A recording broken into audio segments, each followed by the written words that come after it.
तुम्हाला CET सेलच्या वेबसाईटवरती यायचं आहे. cetcell.mahacet.org या वेबसाईटची लिंक तुम्हाला डिस्क्रिप्शनमध्ये दिलेली आहे. इथं आल्यानंतर अशा पद्धतीने इंटरफेस दिसेल. उजव्या साईडला तुम्हाला यायचं आहे आणि इथे पहिलाच ऑप्शन आहे CET examination portal for AY 2026-27. हा जो पहिला ऑप्शन आहे यावरती क्लिक करायचा आहे. CET एक्झामिनेशन 2026-27 यावरती क्लिक केल्यानंतर पोर्टल ओपन होईल. आपण इथे नवीन आहात त्यामुळे आपल्याला अकाउंट उघडायचं आहे. अकाउंट उघडण्यासाठी इथे न्यू युजरचा ऑप्शन आहे आणि खाली रजिस्टर बटन दिसेल. या रजिस्टर बटनावरती क्लिक करायचं आहे. रजिस्टर बटनावरती क्लिक केल्यानंतर आता इथे आपल्याला माहिती भरायची आहे. ईमेल ID टाकायचा आहे. ईमेल ID व्यवस्थित टाकायचा आहे कारण त्यावरती तुम्हाला लिंक येणार आहे. त्यानंतर पासवर्ड तुमचं नाव @123 अशा पद्धतीने एक पासवर्ड बनवू शकता आणि कन्फर्म पासवर्ड पुन्हा तोच पासवर्ड खाली टाकायचा आहे. त्यानंतर नाव टाकायचं आहे. Name should be as per Aadhaar. Aadhaar कार्डवरती जसं नाव असेल तसंच पूर्ण नाव आधार कार्डवरती स्पेलिंग सहित जसं असेल तसंच इथे टाकून घ्यायचं आहे. त्यानंतर डेट ऑफ बर्थ जन्मतारीख जशी आधार कार्डवरती असेल त्या पद्धतीने इथे सिलेक्ट करून घ्यायची आहे आणि खाली रजिस्टर बटन दिसेल त्यावरती क्लिक करायचं आहे. मी सगळी माहिती इथे भरून घेतोय आणि त्यानंतर खाली रजिस्टर बटनावरती क्लिक करतोय. जसं तुम्ही रजिस्टर बटनावरती क्लिक कराल तर तुम्हाला इथे पहा अशा पद्धतीने ईमेल व्हेरिफिकेशन मागितलं जाईल. म्हणजे जो काही तुमचा ईमेल ID आहे तो ईमेल ID Gmail आहे तो ओपन करायचा आहे आणि त्यावरती एक तुम्हाला व्हेरिफिकेशन लिंक येईल. ती अगोदर व्हेरीफाय करून घ्यायची आहे आणि त्यानंतरच तुम्हाला लॉग इन करायचं आहे. मी व्हेरिफिकेशन अगोदरच करून घेतलेलं आहे ईमेलवरती आलेलं. आता आपण पुन्हा जाऊयात CET एक्झामिनेशन पोर्टलवरती. आता आपलं इथे अकाउंट उघडलेलं आहे त्यामुळे आता आपल्याला लॉग इन करायचं आहे. ईमेल व्हेरिफिकेशन कंप्लीट करणं गरजेचं आहे तरच तुमचं इथे लॉग इन होईल. रजिस्टर ईमेल ID जो ईमेल ID टाकला होता तो जो पासवर्ड बनवला होता तो टाकून तुम्हाला साइन इन बटनावरती क्लिक करायचं आहे. तर आपण इथे ईमेल ID पासवर्ड टाकून साइन इन करूया. साइन इन केल्यानंतर अशा पद्धतीने इंटरफेस दिसेल ज्यामध्ये इथे नोट दिलेली आहे वाचून घ्यायचं आहे. प्रोसीड टू DigiLocker डायरेक्टली आपल्याला क्लिक करायचं आहे. आता एंटर युअर आधार नंबर टाकायचा आहे तुमचं इथे. आता हे DigiLockerमधून आपला आधार कार्ड आणि आपला अपर ID इथे घेणार आहे. तर इथे आधार नंबर टाकून नेक्स्ट बटनावरती क्लिक करायचं आहे. आता जो काही नंबर लिंक आहे त्या नंबरला OTP जाईल आणि कुठल्या नंबरला जाईल तिथे वरती त्याचे शेवटचे 4 डिजिट दाखवले जातील. OTP जो येईल तो इथे टाकून सबमिट करायचा आहे. सबमिट केल्यानंतर तुम्हाला एक सिक्युरिटी पिन मागितलं जाईल. तर एखादा लक्षात राहील असा एक सिक्युरिटी पिन तुम्ही टाकू शकता जो DigiLocker जे अकाउंट आहे त्याच्यासाठी लागणार आहे.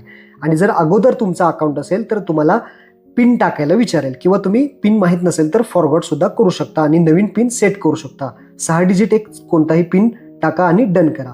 इथे पहिल्यांदाच टाकायला आलेलं आहे. जर फॉरगॉट ऑप्शन आला तर फॉरगॉट करा. त्यानंतर पहा अपर ID आणि आधार कार्ड हे तुम्हाला इथे दाखवेल.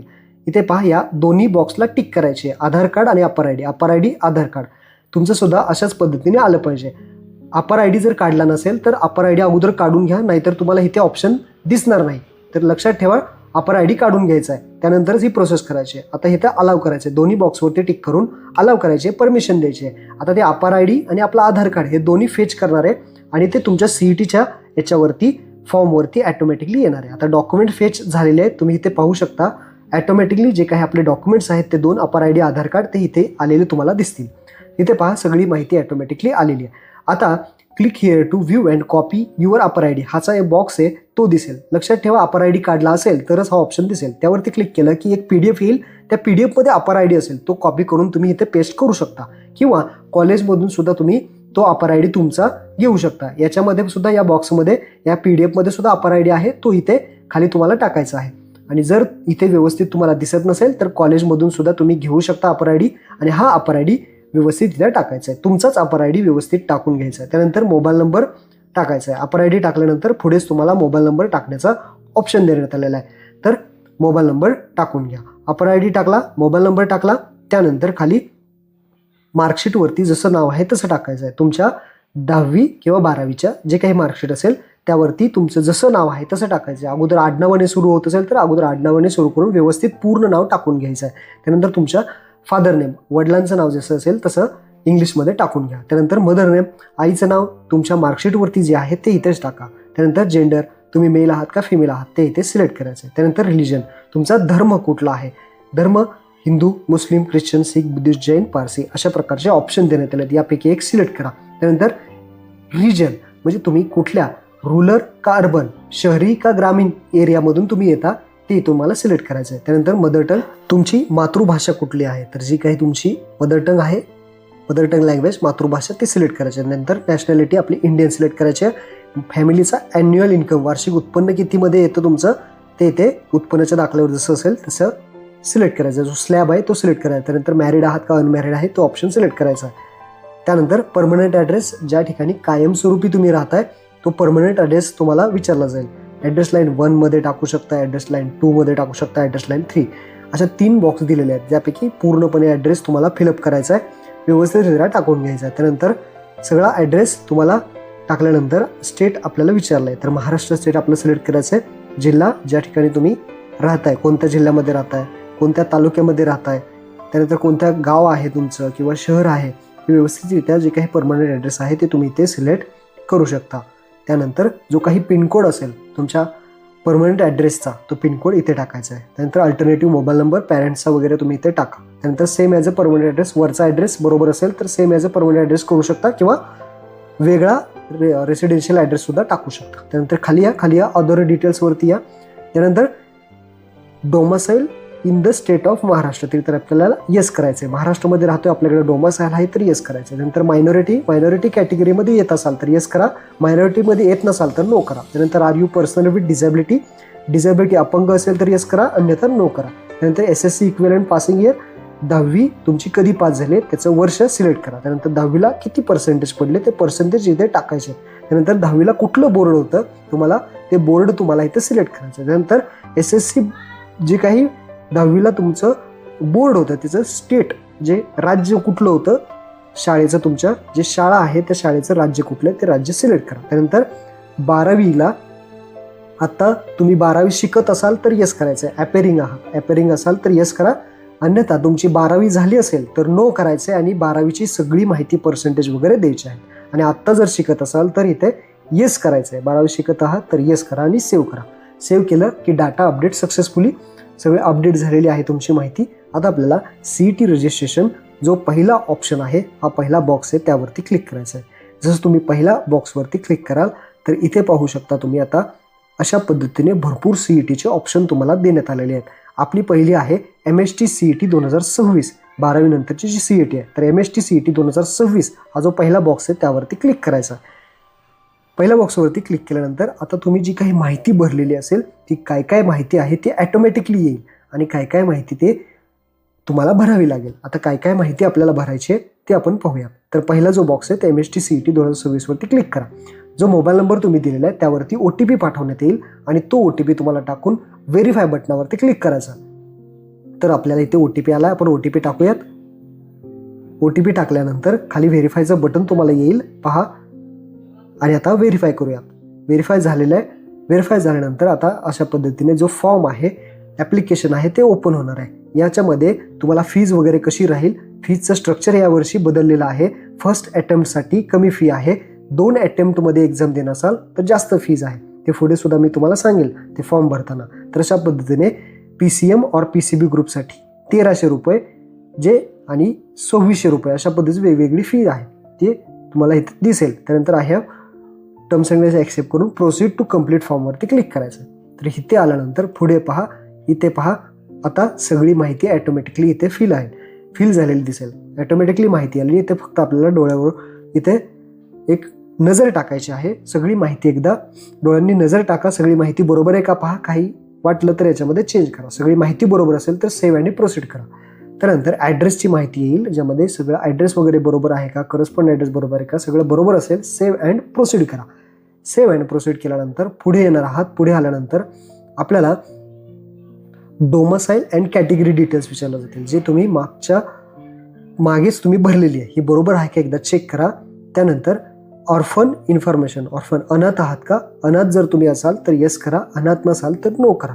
त्यानंतर कॅटेगरी, आता आपण are you domicile in state आपण येस केलेलं आहे. आता आपण महाराष्ट्रात राहतो तर आपल्याला category open SC ST DT VJNT NTB NTC SBC सगळ्या कॅटेगरी दिसतील. जी कॅटेगरी असेल ती तुमची कॅटेगरी सिलेक्ट करा.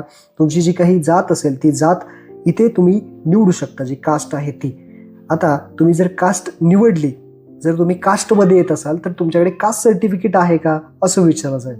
तर कास्ट सर्टिफिकेट असेल तर अवेलेबलवरती क्लिक करा. कास्ट सर्टिफिकेट जर नसेल तर नॉट अवेलेबलवरती क्लिक करू शकता. आणि कास्ट सर्टिफिकेट काढायला टाकलं असेल तर अप्लायड पर रिसिप्ट म्हणजे not receive, apply but not रिसिव्हवरती क्लिक करू शकता. तसेच कास्ट व्हॅलिडिटी आहे का, अवेलेबल आहे का, काढायला टाकली आहे का, अशा 3 ऑप्शन तुम्हाला दिसतील. Apply but not receive, apply केलेलं आहे, पावती असेल तर त्याच्या पावतीचा नंबरसुद्धा तुम्ही टाकू शकता, तारीखसुद्धा कधी काढायला टाकले ते सुद्धा टाकू शकता. जर तुमच्याकडे आत्ता अवेलेबल आहे तर अवेलेबल करा, जर नसेल तर नॉट अप्लाइड वरती तुम्ही क्लिक करा. तर अवेलेबल असेल आत्ता तर अवेलेबल करा. कास्ट सर्टिफिकेटचा जो काही जात क्रमांक नंबर आहे तो टाका. आउटवर्ड नंबर म्हणतो, आउटवर्ड नंबर टाका किंवा सिरियल नंबर टाका. त्यानंतर डू यू कास्ट व्हॅलिडिटी, आता कास्ट व्हॅलिडिटी आहेत का, कास्ट व्हॅलिडिटी असेल तर अवेलेबलवरती क्लिक करा, नसेल तर नॉट अप्लाइड. आणि अप्लाय केलं असेल बट रिसिव्ह नसेल झालं तर तिसरा ऑप्शन, अप्लाय केलेला आहे पण भेटलेलं नाही तर त्यांनी कास्ट सर्टिफिकेटचा ॲप्लिकेशन नंबर वगैरे असेल, त्यानंतर जे इश्यू ऑथॉरिटी वगैरे असेल त्या पावतीवरती सगळी माहिती असते, ती माहिती तुम्हाला इथे टाकायची आहे. अशा पद्धतीने जे काही मॅजिस्ट्रेट असेल, जे अधिकारी असेल, कुठल्या जिल्ह्याचं आहे, कास्ट व्हॅलिडिटीचे सर्टिफिकेट उमेदवार प्रमाणपत्राच्या नुसार ते तुम्ही इथे नाव वगैरे टाकू शकता. आणि जर असेल तर डायरेक्टली अवेलेबलवरती क्लिक करून कास्ट व्हॅलिडिटी सर्टिफिकेट नंबर जो असेल, कास्ट व्हॅलिडिटी सर्टिफिकेट हातात घ्या, त्याच्यावरती सर्टिफिकेटचा नंबर आहे तो टाका आणि व्हॅलिडिटी किती आहे त्या व्हॅलिडिटी कास्ट सर्टिफिकेटची ती इथे तुम्ही सिलेक्ट करायची आहे. त्यानंतर नॉन क्रिमिनल आहे का, नॉन क्रिमिनल सर्टिफिकेट जर असेल तर अवेलेबलवरती क्लिक करा. सेम आपण जसं मगाशी पाहिलं त्यानुसार अवेलेबल असेल तर अवेलेबल, अप्लाय केलं आहे पण रिसिव्ह नाही झालं रिसिव्ह, त्यानुसार करू शकता. अवेलेबल असेल तर अवेलेबल सिलेक्ट करा.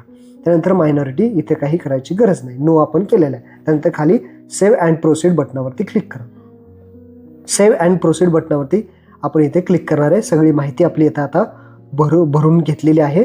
मायनॉरिटी असेल, कास्ट व्हॅलिडिटी असेल, जनरलवाल्यांना इथे बाकी काहीही माहिती भरायची गरज लागणार नाही, जे ओपन कॅटेगरीचे असतील त्यांना. आता जे कास्टमध्ये येतील त्यांना ही सगळी माहिती भरावी लागेल. आता ही सगळी माहिती भरून मी सेव्ह अँड नेक्स्ट केलं आहे.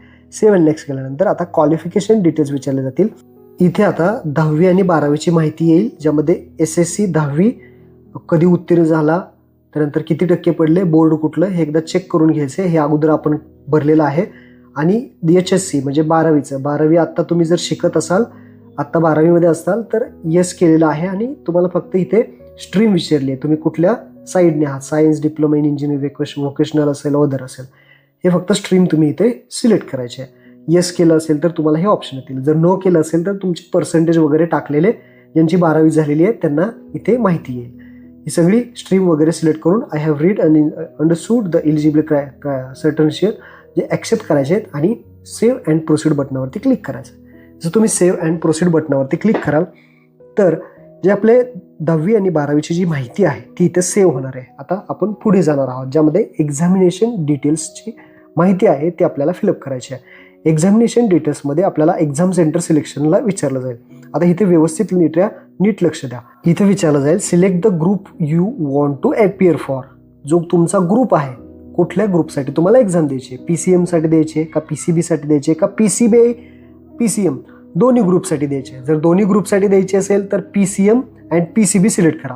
आता इथे पहिल्यांदा एकच अटेम्प्ट होता, पण आता 2 अटेम्प्ट तुम्हाला आलेले आहेत. पहिला फर्स्ट अटेम्प्ट आणि दुसरा बोथ अटेम्प्ट, म्हणजे 2 अटेम्प्ट आहेत.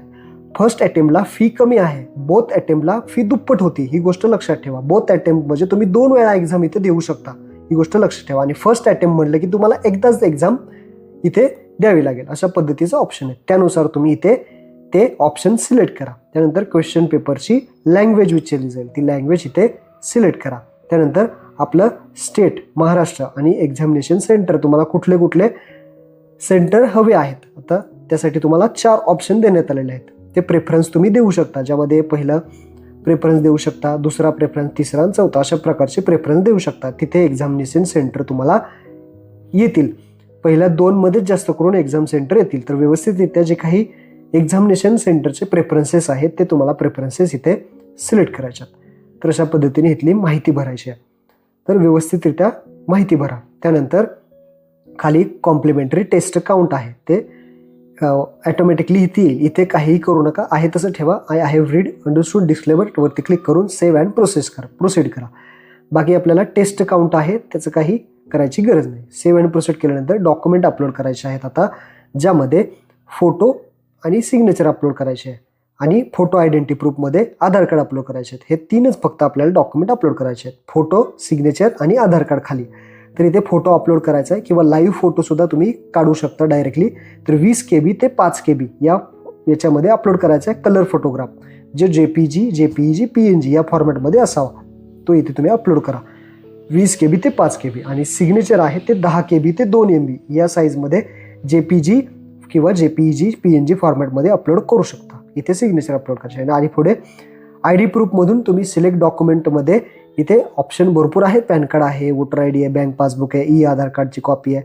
तर आपण आधार कार्ड आपण सिलेक्ट करायचं आहे आणि अपलोड न्यू डॉक्युमेंटवरती ऑप्शनवरती क्लिक करून जे काही आधार कार्ड आहे ते आधार कार्ड इथे अपलोड करायचं आहे. आधार कार्ड अपलोड होईल. अशा पद्धतीने 3च फक्त डॉक्युमेंट अपलोड करून हा फॉर्म तुम्हाला सबमिट करायचा आहे. जसं तुम्ही सबमिट कराल तर पहिल्यापासून आता पर्सनल माहिती असेल, ॲड्रेस असेल, डॉमिसाईल आणि कॅटेगरीची माहिती असेल, ही सगळी माहिती एकदा चेक करायची आणि सेव्ह अँड प्रोसीड बटनावरती क्लिक करायचं. सेव्ह अँड प्रोसीड केल्यानंतर प्रत्येक माहिती तुमची चेक केली जाईल. तुम्हाला ही माहिती सगळी चेक करायची आहे आणि सेव्ह अँड प्रोसीड करायची आहे. सगळी माहिती एकदम व्यवस्थितरित्या चेक करा आणि सेव्ह करा. सगळी माहिती सेव्ह अँड प्रोसीड केल्यानंतर इथे पहा, सगळी माहिती एकदा पुन्हा चेक करून घ्यायची आहे. काही चुकलंय का बघायचं आहे, कारण परत तुम्हाला प्रॉब्लेम नको. हे बोथ अटेम्प्ट केलं की फीज तुमची जास्त वाढणार आहे, ही गोष्ट लक्षात ठेवा. आणि फर्स्ट अटेम्प्ट केलं की फीज कमी होणार आहे. 2 अटेम्प्ट द्यायचे असतील तर बोथ अटेम्प्ट तुम्ही सिलेक्ट करा, कारण बोथ अटेम्प्टला काय होणार आहे, दोन्हीपैकी कुठले चांगले मार्क्स असतील ते ग्राह्य धरण्यात येणार आहे. आता इथे पहा प्रिव्ह्यू येईल. जी काही माहिती भरली आहे ती सगळी बरोबर असेल तर कन्फर्म करा आणि ही सगळी माहिती पुन्हा एकदा चेक करून घ्या आणि प्रोसीड करा, सबमिट करा. जसं तुम्ही प्रोसीड कराल तर आता पेमेंट करण्यासाठी विचारलं जाईल. पेमेंट करायचं असेल तर येस करा. पेमेंट जेव्हा येस कराल तर आता पेमेंट करण्यासाठी ऑप्शन येईल.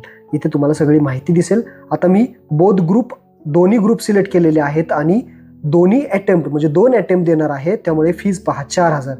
आणि जर मी एकच अटेम्प्ट सिलेक्ट केला असता तर 2000 झाली असती. ही गोष्ट लक्षात ठेवा. तुम्ही जो ग्रुप निवडलेला आहे त्यानुसार फीज वाढेल. तुमची कॅटेगरी असेल त्यानुसार फीज वाढेल. तुम्ही बोथ अटेम्प्ट सिलेक्ट केले असेल, फर्स्ट अटेम्प्ट सिलेक्ट केलं असेल, यानुसार सुद्धा तुमची फीज कमी जास्त होईल. कुणाला 2000, कुणाला 4000, कुणाला 4500 अशा पद्धतीची फीज कमी जास्त होऊ शकते. तुमच्या कॅटेगरीनुसार ते अटेम्प्टनुसार राहणार आहे. तर अशा पद्धतीने हे पेमेंट तुम्हाला शेवटी जे येईल ते पेमेंट तुम्हाला करायचं आहे आणि याची जी प्रिंट आहे ती काढून ठेवायची आहे. तर अशा पद्धतीने सगळा फॉर्म भरायचा होता. महत्त्वपूर्ण हा व्हिडिओ सर्वांना आवडला असेल तर सगळ्यांना शेअर करा. धन्यवाद. जय हिंद, जय महाराष्ट्र.